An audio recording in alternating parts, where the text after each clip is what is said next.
Today's top stories: Apple has discontinued the MacBook.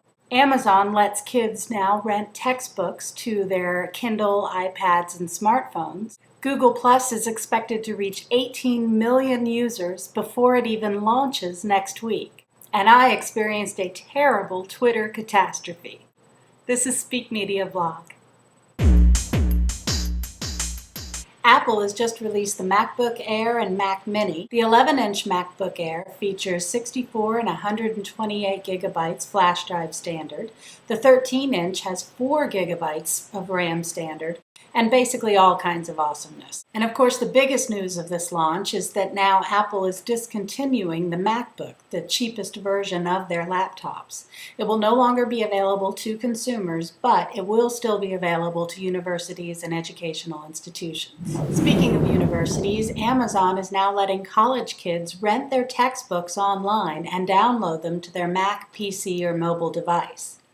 You can rent the textbooks for 30 to 360 days, and you can also highlight text, make notes, return and save to highlight portions of your textbooks within your mobile devices. So this is really great for all the college kids who are already strapped for cash. And of course, this comes on the heels of the McGraw-Hill news of announcing a cloud-sourced textbook designed for the K-12 market. If you want to know more about that, just click the link above and you'll get the info. It was reported today that Google Plus is expected to reach 18 million users by the time they officially launch next week. And I gotta say, I love Google Plus. I'm already starting to spend more time on it than Facebook, which frankly is really a dangerous thing. But I absolutely love the circles. I love being able to separate the posts to different groups of friends. And I think the Hangout groups are really going to go far in creating these kind of niche communities that social media is all about. The problem they now face is that people aren't coming to the site often enough. So to keep the numbers growing, Google is following Twitter's lead and going after celebrities.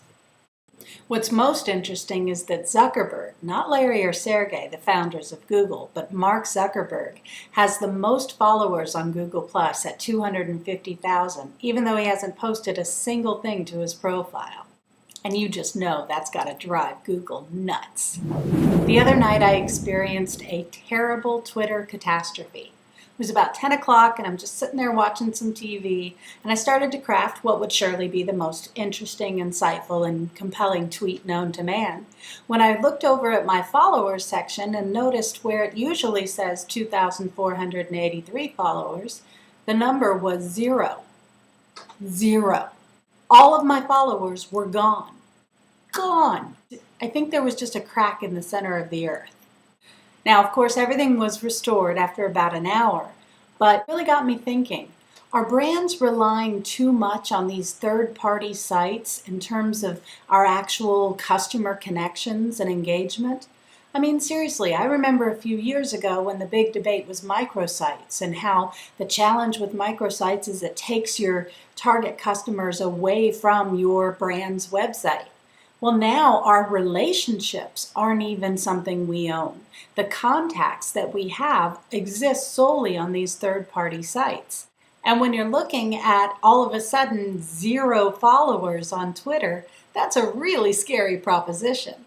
So that's our question of the week.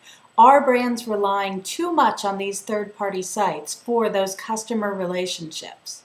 Let me know in the comments below. And once again, thanks everybody for watching. Be sure to click the like button and subscribe. Have a great day, y'all.